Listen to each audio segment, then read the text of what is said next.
Hello, welcome. Let's see, what are we gonna paint? Okay, so I'm using 100% cotton rag paper.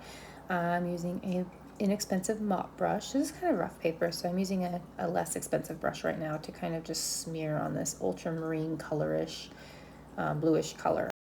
And I'm not going to call out too many colors as usual because I want you to use what you have, not necessarily run out and buy new colors. am using these handmade paints by Masha Watercolors, and I did pick up the bluish color and some leftover purplish red I had in my palette there, and just kind of adding some darker colors. And it does look like I've sped this up, but I did not. I'm just moving pretty quick today.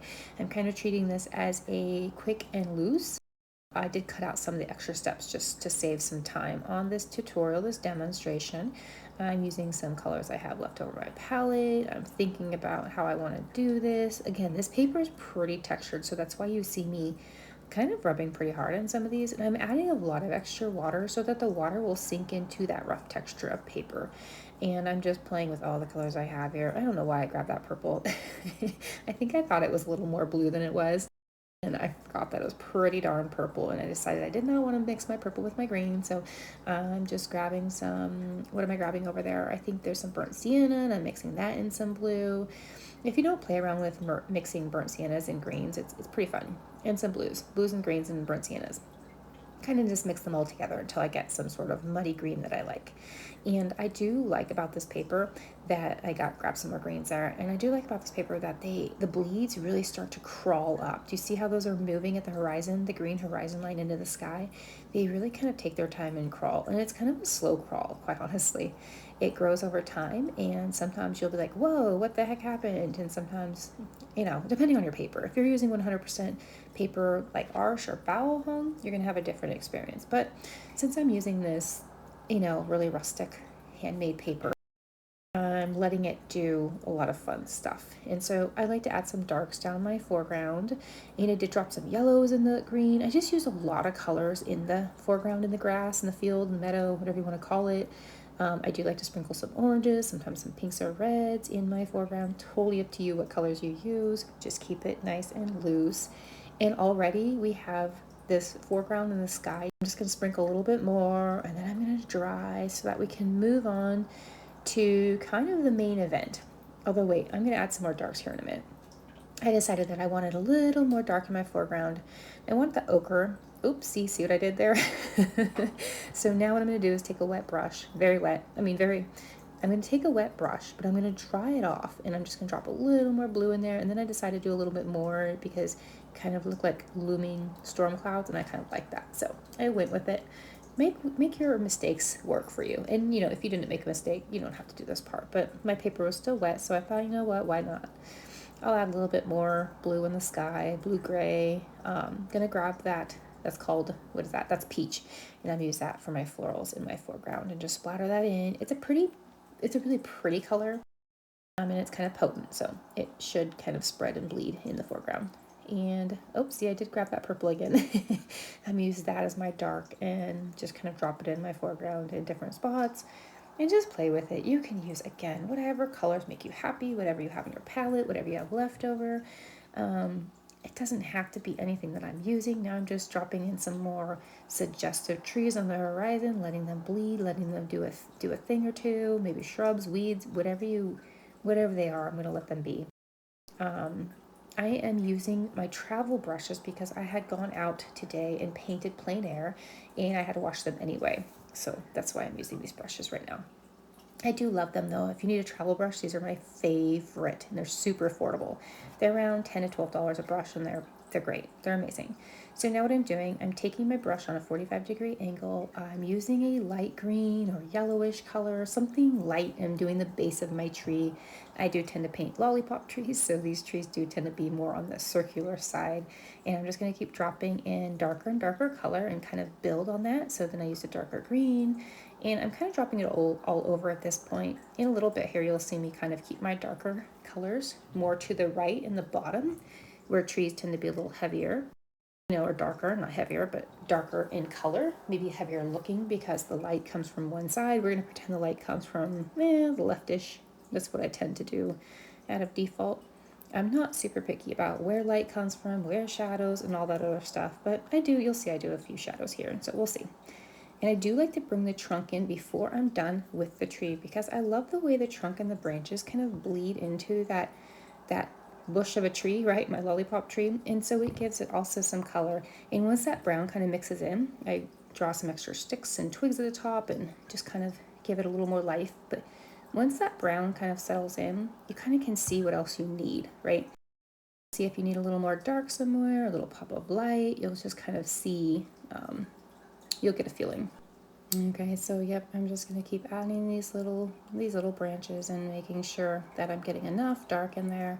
And I'm gonna do the little base of my tree. I like to take a little bit of more sepia or some sort of brown, kind of drop it in at the base and use a little bit of water and kind of just spread that around. Sometimes I like to make little grasses at the base of my tree. Sometimes it can look a little funny if I'm just doing that out of the blue and there's just a base and some grasses. But this foreground is already pretty busy, so it kind of blends in, I feel. All right, tree number 2. I guess I couldn't do a loner, so I decided to give it a friend. This one I'm actually starting with more of a yellow color versus the first one was more of a green, and I like to vary them up. Not the same size, not the same shape, not the same height, kind of mix it up so they're not, 3 standing exactly in a row. I did use a little too much green here, so I'm gonna dry my brush off and absorb a lot of the water with the tissue, and I'm just gonna kind of pick that up, mop it up, and kind of move it around a little bit just to kind of get rid of some of that really bright green. Not that it really matters because we're going to be adding, lots more colors. And so I'm going to keep adding a darker color. I'm going to mix up a little bit of an orange. I like to add orange to my trees. And it just works really well with greens. So I'm just going to dance it around there.